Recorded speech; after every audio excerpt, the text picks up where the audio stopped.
నేను కృతజ్ఞత చెప్పడానికి పరమ ప్రశాంతమైన స్థితిలో నేను ఈ భావనతో ఉన్నాను కాబట్టి సాత్విక పదార్థాన్ని నైవేద్యం పెడతా. ఓ పటికి బెల్లమో, ఓ పండో, ఓ పాలో, ఓ పలహారమో అక్కడ పెట్టి ఈశ్వర స్వీకరించండి అంటున్నాను. అంటే కృతజ్ఞత.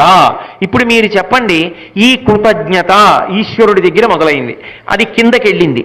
చిన్న ఉపకారం చేశాడు ఎవరో, ఆ ఉపకారం చేసిన ఆయన వచ్చాడు. అదేం పెద్ద ఉపకారం ఏం కాదు లోకం దృష్టిలో, చాలా చిన్న ఉపకారం.